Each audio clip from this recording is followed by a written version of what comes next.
Hello! Hi అండి. అందరికి నమస్కారం. మరొకసారి government jobs update news Telugu ఛానల్‌కి ఆహ్, నమస్కారం. ముందుగా మనం ఏందంటే జీడీఎస్ ఆన్‌లైన్ ఎంగేజ్‌మెంట్ సంబంధించి షెడ్యూల్ 2 అనేది మనకి జూలైలో నోటిఫికేషన్ రావడం జరిగింది. దానికి సంబంధించి ముందుగా మీకు ఒక అప్లికేషన్ డేట్ గురించి మీకు చెప్పడం జరుగుతుంటది. ఎన్ని ఉంటాయి, ఎన్ని వేకెన్సీ, ఓవరాల్‌గా ఎంతమంది ఎక్కడ అప్లై చేసుకో, ఎన్ని వేకెన్సీ ఉన్నాయి తెలియజేయబోతుంది. అలాగే మన ఛానల్ ఫస్ట్ టైం చూస్తున్న వారైతే మన ఛానల్ సబ్స్క్రైబ్ చేయండి. అలాగే లైక్ చేయండి, షేర్ చేయండి. మీరిచ్చే లైక్ తోటి చాలామందికి షేర్ అవుతుంది. సో అంతేగాని ఓకే అండి. మంచి ఏదైనా జెన్యూన్ ఇన్ఫర్మేషన్తో వస్తాం కాబట్టి మీరు ఇచ్చే లైక్ తోటి మరొకరికి సహాయంగా ఉండొచ్చు ఉంటుంది. ఓకే అండి. మనం చూసుకుంటే ఇప్పుడు the schedule of registration edit correction window ఏమి ఇచ్చారంటే జీడీఎస్ ఆన్లైన్ ఎంగేజ్మెంట్ సంబంధించి షెడ్యూల్ 2 జూలైలో వచ్చిందండి నోటిఫికేషన్. దానికి సంబంధించి అప్లికేషన్ ఎప్పుడు స్టార్ట్ అయ్యిందంటే చూసుకున్నైతే షెడ్యూల్ 2 ప్రకారం 31/8/2026 నుండి, అంటే ఈ మంత్ ఎండింగ్ నుండి ఆగస్టు 31 నుండి సెప్టెంబర్ 19/9/2026 వరకు అప్లికేషన్ ఏంటంటే ఆన్లైన్ వన్ టైం రిజిస్ట్రేషన్లో జరుగుతుంది. అలాగే సబ్మిషన్ ఆన్లైన్ అండ్ పేమెంట్ చూసుకుంటే లాస్ట్ చూసుకుంటే 21/9/2026 వరకు, అంటే సెప్టెంబర్ 2వ తారీఖు నుండి 21/9/2026 వరకు మనకి ఆన్లైన్ ఫీ పేమెంట్ చేసుకోవచ్చు. అలాగే కరెక్షన్ ఏమంటే 23 తారీఖు ఓపెన్ అయింది. 23, 24 2 రోజులు ఉంటుంది. అలాగే చూసుకున్నైతే ఓవరాల్గా వేకెన్సీ చూసుకున్నైతే 20,000 అంటే 23,000 ఎన్నో వస్తాయని చెప్పారు. కానీ 21,000 ప్లస్ మనకి వేకెన్సీ రాబోతుంది. 20,000 ప్లస్ వేకెన్సీతో రావడం జరుగుతుంటుంది. సో అది అఫీషియల్గా మనకి ఏంటంటే ఈ 2వ తారీఖు మనకి తెలుస్తుంది. 2వ తారీఖు ఓవరాల్గా ఎన్ని వేకెన్సీ అనేది తెలుస్తుంది. మనం చూసుకుంటే అప్రాక్సిమేట్గా ఒక అంచనా మాత్రమే 20,000 ప్లస్ అయితే వేకెన్సీ ఖచ్చితంగా ఉంటాయి. సో ఇది చూసుకున్నట్లయితే అప్లికేషన్ రోజు ఆ రోజు మరొక ఇన్ఫర్మేషన్తో వస్తాను. ముందుగా చూసుకున్నట్లయితే దానికి సంబంధించి షెడ్యూల్ ఆల్రెడీ చేస్తున్నవారైతే చాలామంది చేస్తున్నారు ఏరే రాష్ట్రాల్లో.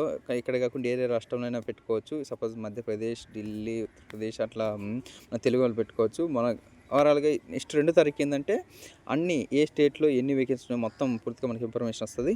సో చూసుకుంటే ముందుగా దీని శాలరీస్ చూసుకుంటే బీపీఎం బ్రాంచ్ పోస్ట్ మేనేజర్ సంబంధించి 12,000 నుండి 29,380 రూపీస్ వరకు మనకి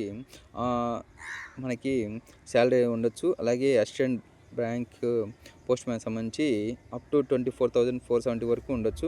ఎలిజిబిలిటీ కేటగిరీ చూసుకుంటే మినిమం ఏజ్ 18 సంవత్సరాలు ఉండాలి. మ్యాక్సిమం 40 ఇయర్స్ ఉంటుంది. అలాగే ఏజ్ రిలేషన్ కూడా ఉన్నది. సో ఏజ్ రిలేషన్ చూసుకుంటే ఎస్సీ, ఎస్టీ వారికి 5 ఇయర్స్, అలాగే tribal BC, OBC other backward class వాళ్ళకి 3 ఇయర్స్, వీకర్స్ నో రిలాక్సేషన్స్, అలాగే pension PWT 10 years, 13 years, person with 15 years. చూసుకున్నైతే మీ యొక్క ఏజ్ ప్రకారం ఏజ్ రిలేషన్ చూసుకొని అప్లికేషన్ పెట్టుకోండి. ఓకే. క్వాలిఫికేషన్ చూసుకుంటే education qualification must and should be 10th pass అయి ఉండాలి. ఇంటర్మీడియట్ ఏదైనా పర్వాలేదు. దీని గురించి ఇక్కడ నోటిఫికేషన్ ఇవ్వడం జరిగింది. పూర్తిగా చదువుకోండి. అలాగే చూసుకున్నట్లయితే మనము ఎక్కడెక్కడ ఎక్కువ ప్రిఫరెన్స్ ఏ రాష్ట్రాలు అని చూసుకుంటే ముందుగా ఏం క్వాలిఫికేషన్ చూసుకుంటే other qualification knowledge of computer వచ్చి ఉండాలి, నాలెడ్జ్ ఆఫ్ సైక్లింగ్ ఉండాలి, అడిక్యూట్ ఆఫ్ మీన్స్ ఆఫ్ లైవ్లీహుడ్ అంటే అదర్తో బాగా ఎదిగి ఉండాలి. అలాగే రిజర్వేషన్ కేటగిరీస్ ఏమేమి కావాలి సర్టిఫికేట్లు అన్నీ ఇక్కడ ఇవ్వడం జరిగింది. ఇదండి ఇవాళ దీనికి సంబంధించి ఇంకా ఇన్ఫర్మేషన్ ఉంది. మనకి 2వ తారీఖు పూర్తి ఇన్ఫర్మేషన్ అనేది ఎన్ని వేకెన్సీలో ఉంటాయో ఎన్ని వేకెన్సీతో మనకి ఓవరాల్గా ఉంటుంది.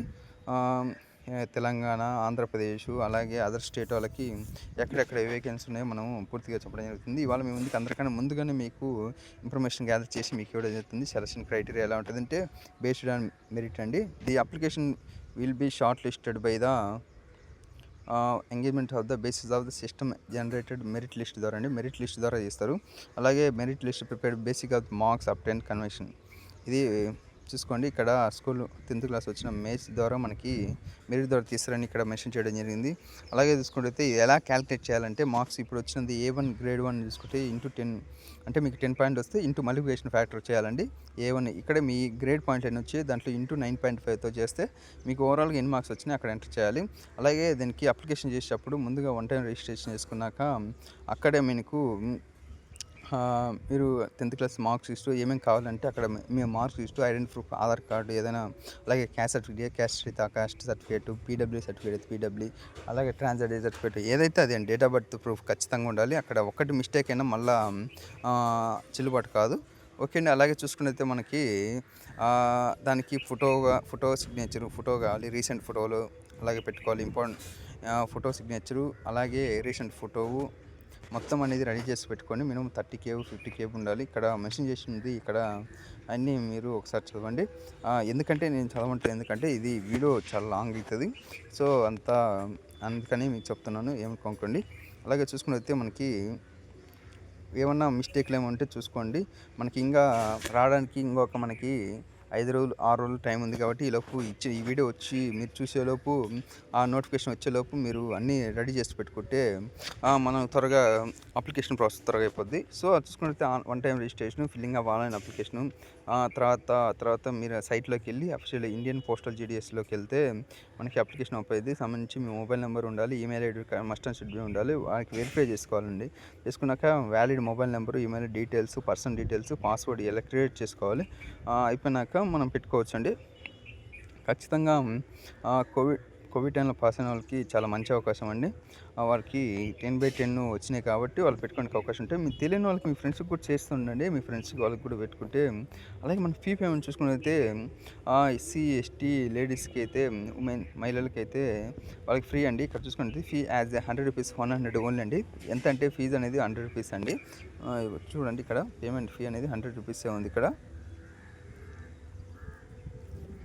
అలాగే ఎస్సీ ఎస్టీ పీడబ్ల్యూడీ ఉమెన్స్ అందరికీ అయితే ఫ్రీ అండి. అప్లికేషన్ ప్రాసెస్ ఇలా ఉంటుందండి. మీరు నెట్ బ్యాంకింగ్ యూపీఐ ద్వారా పేమెంట్ చేయొచ్చు. Fee once paid will not be refund అంటే ఒకసారి పే చేసినాక మళ్ళీ రీఫండ్ కదండి, ఎక్కడైనా అంతే ఉంటుంది. సో అదే అండి. ఇవాళ అది ఫోటోగ్రఫీ అంటే ఫిల్ ఫార్మేట్ జేపీజీ ఓన్లీ, అంటే పీడిఎఫ్ కాదండి, ఫోటోలు అనేది జేపీజీలో పెట్టాలి. అలాగే ఫైల్స్ 30KB to 100KB ఉండాలి. ఇమేజ్ సైజ్ ఇక్కడ డైమెన్షన్ 320 to 400 పిక్సెల్లో ఉండాలి. ఇక్కడ అన్ని చూసుకుని రేషియో ప్రకారం చూసుకుని మీరు అప్లికేషన్ నిదానంగా చేసుకోండి, ఏం కాదు. Signature must and should be black or blue పెన్లో వాడాలి. ఇక్కడ 20KB ఉండాలి. సిగ్నేచర్ అయితే 20KB 100KB మధ్యలో ఉంటే పర్వాలేదు. చూసుకొని నిదానంగా అప్లోడ్ చేసుకోండి. ఇదండి ఇవాళ మీ ముందుకి పూర్తిగా ఇన్ఫర్మేషన్తో రావడం జరిగింది. మరొక వీడియోలో దీని యొక్క ఇన్ఫర్మేషన్ సంబంధించి మీకు చెప్పడం జరుగుతుంది. ఇక్కడ మనకి list of local language for GDS అంటే ఇప్పుడు Andhra Pradesh Telugu must and should వచ్చాలి. అస్సాం ఇక్కడ వచ్చిన మీరు ఏ రాష్ట్రానికి అయితే పెట్టుకోవచ్చు అక్కడ మస్ట్ అండ్ షుడ్గా మీకు వచ్చిన లాంగ్వేజ్ చూసుకొని అప్లికేషన్ పెట్టుకోండి. ఒకసారి చూసుకొని పెట్టుకుంటే మళ్ళీ మనం ఇబ్బంది పడకుండా ఉండొచ్చు. అదే అండి. చూసుకున్నైతే డిక్లరేషన్ ఫామ్లు అన్నీ ఉంటాయి, మళ్ళీ దానికి ఉంటుందండి. అలాగే చూసుకున్నైతే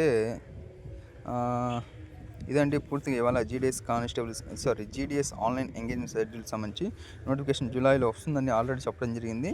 అదే సంబంధించి మనము ఇది ఒక వీడియోలో పూర్తిగా చెప్పడం జరిగింది. మరొక వీడియోలో ఇన్ఫర్మేషన్ ద్వారా మీకు పూర్తిగా ఎక్కడ ఎన్ని వేకెన్సీలు అనేది మరొక వీడియోలో వస్తాను. ఓకే అండి. మన ఛానల్ చూస్తున్న వారైతే మన ఛానల్ సబ్స్క్రైబ్ చేయండి, అలాగే లైక్ చేయండి, షేర్ చేయండి. హ్యావ్ ఏ నైస్ డే అండి. విష్ ఆల్ ద బెస్ట్ అండి.